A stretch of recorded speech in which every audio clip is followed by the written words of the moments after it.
Aujourd'hui, une question simple, comment progresser?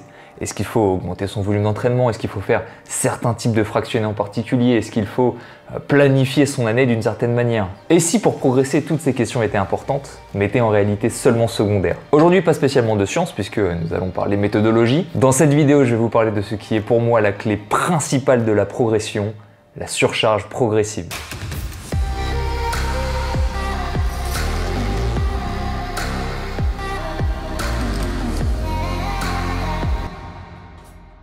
Pour moi, l'entraînement doit être vu comme une succession de cycles à travers lesquels on va essayer de faire progresser son entraînement pour, au bout du compte, progresser soi-même. Comment faire progresser l'entraînement? Eh bien, en le rendant petit à petit de plus en plus difficile, petit à petit en augmentant la charge, donc en surchargeant progressivement l'entraînement, d'où le terme de surcharge progressive. J'illustre souvent ça avec ces exemples. Quelle est l'une des meilleures raisons de faire un 10 x 400 une semaine? C'est d'avoir fait 9 x 400 la semaine précédente. Quelle est l'une des meilleures raisons de courir à 3 minutes 50 au kilomètre sur ces intervalles? C'est d'avoir couru à 4 minutes au kilomètre sur le cycle précédent. Chaque séance est mise en relation avec la séance précédente, chaque cycle est mis en relation avec le cycle précédent. Dans une seule et même logique, l'augmentation progressive et sur le long terme de la difficulté. Le concept théorique est de dire que le corps s'adapte au stress qu'est l'entraînement en devenant plus fort, plus endurant, plus tout ce que vous voulez. Si l'entraînement reste à un niveau de stress égal, ou s'il diminue, le corps ne s'adapte plus. Soit il stagne, soit il régresse. Par contre, si le stress généré par l'entraînement augmente à la bonne vitesse, eh bien on va progresser petit à petit. En revanche, si le stress induit par l'entraînement augmente trop rapidement, eh bien soit c'est la blessure, soit c'est l'échec, c'est-à-dire l'incapacité à terminer ses séances. Sur le papier, ça paraît simple. Mais parce qu'il y a toujours un mais. Avec quelle progressivité doit-on surcharger? Sur quelles variables joue-t-on concrètement pour complexifier l'entraînement? Doit-on faire des tests? Peut-on progresser à l'infini? C'est tout l'intérêt de cette vidéo et je vais essayer de vous en partager le plus possible. Premièrement, les séances à basse intensité ne sont pas trop sujettes à la question de la surcharge progressive. Elles pourront toujours augmenter en durée, elles pourront toujours augmenter en nombre, dans une logique d'augmentation du volume d'entraînement, mais la vitesse ou la puissance va, elle, augmenter naturellement au fil de la progression. C'est pas quelque chose qu'on va essayer de surcharger volontairement. C'est la raison pour laquelle, d'ailleurs, la progression sur ce genre de séance, je la fais plutôt a posteriori. Ah, l'année dernière, fin de prépa, où est-ce que j'en étais? Ah, ok, mes endurances fondamentales, je les courais comme ci, aujourd'hui c'est comme ça. Ok, ça marche. C'est pour ça que c'est quand même intéressant de monitorer pas mal de choses dessus. Mais en soi, pendant la séance, très peu d'informations. Une fréquence cardiaque, une sensation d'intensité pour s'assurer de ne pas aller trop vite. Mais en soi, il n'y a pas besoin d'une grande précision. Là où en revanche j'ai besoin de précision, c'est sur les séances intenses. C'est cette précision qui va permettre de monitorer la surcharge. J'ai répertorié 7 variables qui constituent la charge d'un entraînement fractionné. La vitesse, le nombre de séries, la durée des séries, nombre et durée qui vont nous donner la notion de temps de maintien, le temps de récupération, la fréquence d'entraînement, l'environnement et enfin la qualité technique. L'idée, c'est, à force de les utiliser, d'apprendre à vraiment maîtriser toutes ces variables pour pouvoir quantifier vos entraînements et ainsi pouvoir vous permettre de les planifier logiquement pour obtenir un entraînement de plus en plus dur et qui colle à votre progression. Quelques exemples pour illustrer. Un 5 x 5 récup 2 au seuil est logiquement plus simple qu'un 6 x 5 récup 2. De même, un 10 x 1 AVMA est plus simple qu'un 12 x 1. Un 3 x 10 minutes repos 4 au seuil est plus difficile qu'un 6 x 5 minutes récup 2. Le temps de maintien est le même, le ratio entre l'effort et la récupération est la même, mais la durée des intervalles pour le premier est beaucoup plus longue que pour le second, ce qui rend l'entraînement beaucoup plus difficile. Pareil, un 2 x 2 minutes à VMA est bien plus difficile qu'un 12 x 1. Vous avez compris le principe, maintenant à vous de vous approprier ces variables pour vous permettre de complexifier votre entraînement petit à petit. Quelques petites suggestions personnelles, les suggestions du chef, sur la façon dont je m'y prends actuellement pour complexifier mes séances. Premièrement, je ne joue quasiment jamais avec la durée du repos. Pour moi, chaque type de séance a son ratio entre effort et repos et ça reste comme ça tout le temps. Deuxièmement, je joue peu avec la fréquence d'entraînement dans le sens où jamais je me dis « Oh bah, et si je me rajoutais un fractionné dans la semaine pour complexifier mon entraînement ?» Quand je le fais, c'est dans une logique d'augmentation globale du volume d'entraînement, mais c'est pas quelque chose d'isolé. Pour moi, l'intensité se mérite avec le volume. Troisièmement, je n'augmente la vitesse qu'en dernier. Le principe est assez simple, imaginez que vous souhaitez travailler la même qualité pendant 2, 3, 4 mois. Vous allez réaliser votre premier bloc de 3 à 5 semaines et à la fin de ce bloc, vous avez deux solutions. Soit vous continuez à augmenter la complexité des séances en conservant la même intensité, soit vous reprenez le bloc suivant avec une séance dans sa construction un peu plus simple, mais en ayant augmenté l'intensité. Quelques watts à vélo, quelques secondes au kilomètre en course à pied ou quelques secondes au 100 mètres en natation. Quatrièmement, toutes les séances doivent être réalisables. Théoriquement, vous ne devriez jamais échouer une séance. Le désavantage de quantifier précisément ces entraînements, c'est qu'on induit une notion de potentiel échec. Si vous entraînez à la sensation, vous ne pouvez pas échouer une sensation. Mais de mon point de vue, l'avantage, c'est que si échec il y a, eh bien on reçoit tout de suite une information. Soit c'est qu'on a essayé de progresser trop vite, soit on a échoué à cause d'un facteur extérieur. On prend un sportif qui, une semaine, a un 5x5 repos 2 au seuil, rien à signaler, tout se passe bien, et la semaine suivante, on lui met à la même vitesse un 6x5 minutes repos 2 au seuil, et à partir du deuxième bloc, il craque. Ce qu'il faut se dire, c'est qu'en 7 jours, physiologiquement, il n'y a aucune raison que le corps régresse au point de rater sa séance à partir du deuxième bloc. Ça n'existe pas. Donc, il y a un problème. J'ai mal dormi, je suis malade, je suis stressé, j'ai raté un repas. Ou, information plus importante, l'entraînement est trop intense dans sa charge globale sur la semaine, j'ai pas eu le temps de récupérer. Ce qui évite parfois de faire l'aveugle pendant des semaines et de pouvoir tout de suite réadapter l'entraînement. Maintenant, imaginons que vous réussissiez vos séances, ce que je vous souhaite quand même en fin de compte, eh bien vous avez des indicateurs qui vont vous permettre d'analyser a posteriori vos séances. Les deux indicateurs internes principaux étant la fréquence cardiaque et le ressenti de l'effort. Si vous complexifiez trop vite vos séances ou si vous augmentez trop l'intensité,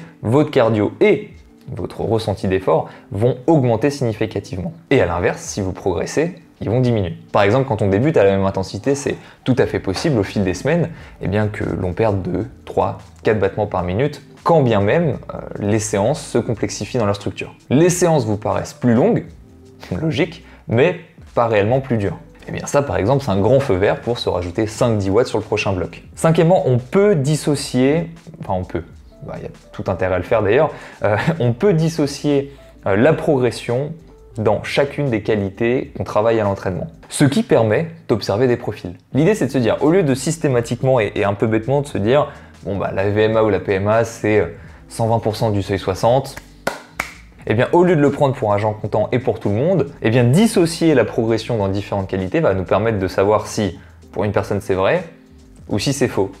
C'est très souvent faux. Par exemple, on peut partir de cette première extrapolation. On n'a jamais travaillé à PMA, on ne sait pas trop ce qu'on veut dessus, on n'a pas fait de test, on prend 120%. Puis l'idée c'est de voir, séance après séance, comment réagit le sportif, analyser les séances, adapter la vitesse de progression, faire progresser les séances et aussi l'intensité. Ce qui fait qu'en fin de cycle VMA ou PMA, on se retrouve avec des personnes qui ont une valeur finale de VMA ou de PMA qui représentent des pourcentages de leur seuil 60 extrêmement différents. Et l'année suivante, parce qu'on n'est pas des poissons rouges, hein, quand on fait un tour de calendrier, on n'oublie pas, on peut réutiliser ces observations et le cas échéant, on peut même adapter le plan d'entraînement si jamais le profil est trop déséquilibré vis-à-vis de l'objectif par exemple.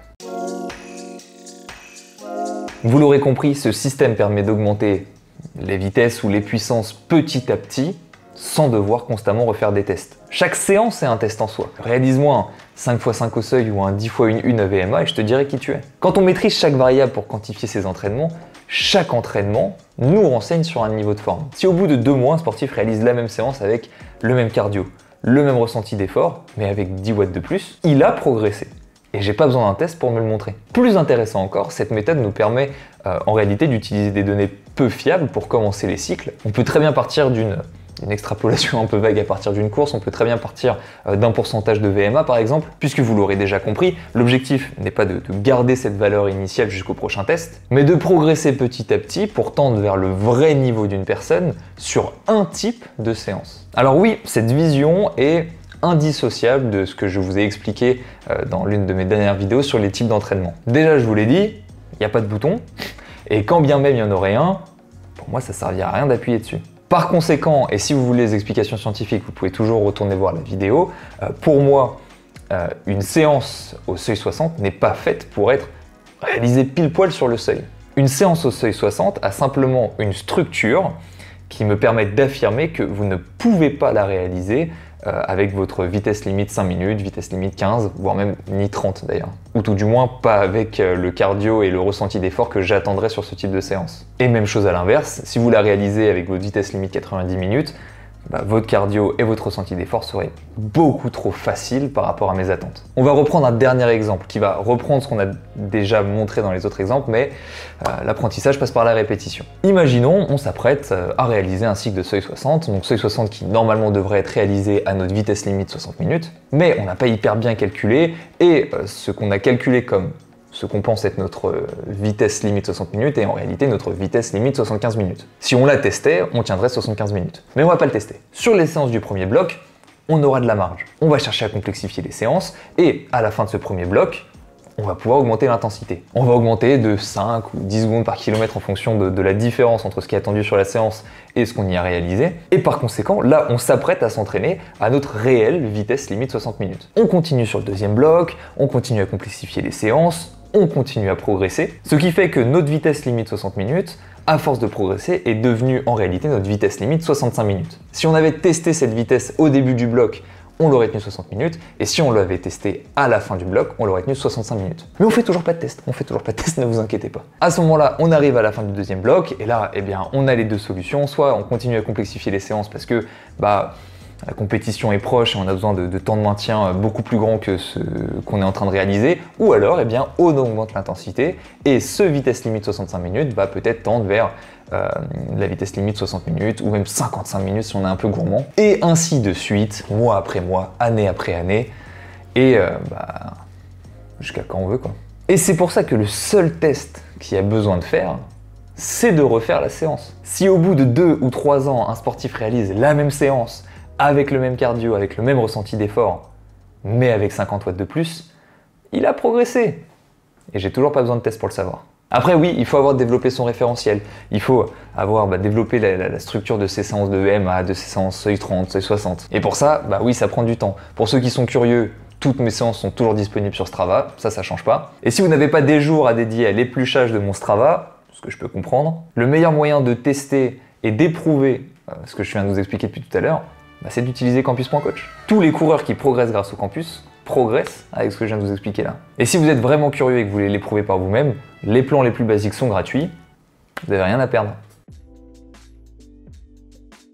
Je finirai cette vidéo avec une petite réflexion personnelle que j'avais sur la notion de surcharge progressive et la notion de stress. Les entraîneurs anglophones utilisent beaucoup une phrase qu'on pourrait traduire par « le stress, c'est du stress ». Pour nous, amateurs, il y a déjà suffisamment à faire avec cette logique de surcharge progressive pour créer le stress suffisant pour pouvoir progresser. Mais pour certains professionnels qui ont déjà quasiment tous les curseurs au maximum, qui peuvent pas faire plus de volume, qui peuvent pas faire plus d'intensité, qui sont peut-être limités par leur capacité de récupération, l'un des seuls moyens qui leur reste d'instaurer une surcharge, c'est avec l'environnement. J'en ai pas parlé spécialement dans cette vidéo, hormis maintenant, mais en tout cas il était bien intégré à la liste tout à l'heure. À entraînement égal, rajouter de l'altitude, rajouter des entraînements en conditions chaudes, va rajouter un stress supplémentaire. Et c'est ce stress qui va peut-être leur permettre de passer un petit palier supplémentaire, le petit 1% qui va faire la différence entre le numéro 1 et le numéro 2. On pourrait même reprendre la phrase que je vous ai dit à plusieurs reprises dans cette vidéo. Si au bout de 2 mois, un sportif réalise